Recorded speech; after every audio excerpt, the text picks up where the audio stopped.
नमस्कार मित्रांनो, स्वागत आहे तुमचं तुम्हा सर्वांच्या आवडत्या चॅनल हर रोज नयावर। तर बघा मित्रांनो, हर रोज नयाच्या आजच्या व्हिडिओमध्ये सुद्धा आपण बेरोजगार तरुणांसाठी पुन्हा एकदा एक नवीन नोकरीची संधी घेऊन आलेलो आहे। तर पाहू शकता, महाराष्ट्र आरोग्य विभागामध्ये या ठिकाणी भरती प्रक्रिया सुरू आहे। जे काही बेरोजगार तरुण आहेत त्या बेरोजगार तरुणांना नोकरीची संधी उपलब्ध झाली आहे।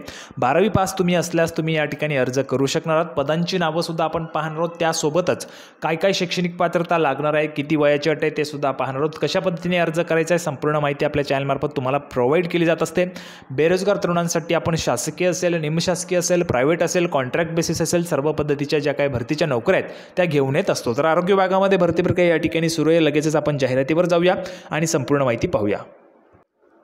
तर बघा मित्रांनो, आरोग्य विभागाची जाहिरात या ठिकाणी ओपन झालेली आहे। राष्ट्रीय आरोग्य अभियान म्हणजेच NHM अंतर्गत ही भरती प्रक्रिया या ठिकाणी होत आहे। धुळे जिल्ह्यासाठी ही जागा असणार आहे। जर आपण या ठिकाणी पाहिलं, पदाचे नाव आहे स्टाफ नर्स, महिलासाठी 5 जागा असणार आहेत। शैक्षणिक पात्रता GNM किंवा BSc नर्सिंग, 20,000 रुपये मानधन प्रत्येक महिन्याला असणार आहे। दुसरं पद आहे स्टाफ नर्स मेल म्हणजेच पुरुष, यासाठी 1 जागा असणार आहे। GNM किंवा BSc नर्सिंग केलेलं असेल तर अर्ज करू शकता, 20,000 रुपये प्रत्येक महिन्याला मानधन मिळेल।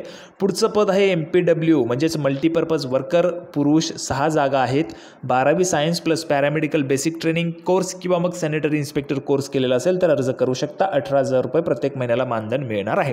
या ठिकाणी बघा, जर आपण पाहिलं तर 12 जागांसाठी या ठिकाणी भरती होत आहेत।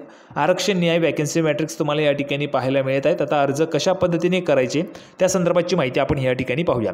तर बघा, अर्ज करण्यासाठी उमेदवारांनी विहित नमुन्यातील अर्ज जो आहे तो आवश्यक कागदपत्रांच्या छायांकित प्रतीसह आपले अर्ज राष्ट्रीय आरोग्य अभियान, जिल्हा रुग्णालय, आवार, साक्री रोड, धुळे, दिनांक 15 मार्चपासून अर्ज सुरू झाले आहेत। त्यासोबतच 26 मार्चपर्यंत तुम्हाला अर्ज त्या ठिकाणी करता येणार आहेत। संध्याकाळी 5 वाजेपर्यंत शासकीय सुट्टीचे दिवस वगळून जे काही अर्ज आहेत तुम्हाला व्यक्तिशः त्या ठिकाणी सादर करावे लागणार आहेत। आता या अर्जासोबत 150 रुपये फी खुल्या प्रवर्गासाठी असणार आहे आणि 100 रुपये फी राखीव प्रवर्गातील उमेदवारांसाठी असणार आहे। DD तुम्हाला तो त्या ठिकाणी काढावा लागणार आहे। DD हा district integrated health and family welfare society Dhule या नावाने तुम्हाला त्या ठिकाणी काढावा लागणार आहे। तर अशा पद्धतीची महत्त्वाची माहिती आपण या ठिकाणी घेतलेली, संपूर्ण जाहिरातीची माहिती सांगितली। अपेक्षा आहे तुम्हाला व्हिडिओ आवडला असेल, व्हिडिओ आवडला तर लाईक करा, जास्तीत जास्त शेअर करा, चॅनलला सुद्धा सबस्क्राईब करून घ्या। जर तुम्ही अर्ज करणार नसाल तर तुमच्या नातेवाईकांपर्यंत त्या ठिकाणी शेअर करा, त्यांना नोकरीची संधी उपलब्ध होऊन जाईल। तर आपण पुन्हा एकदा भेटणार आहोत पुढच्या व्हिडिओमध्ये अशाच पद्धतीची महत्त्वाची माहिती घेऊन। तोपर्यंत धन्यवाद।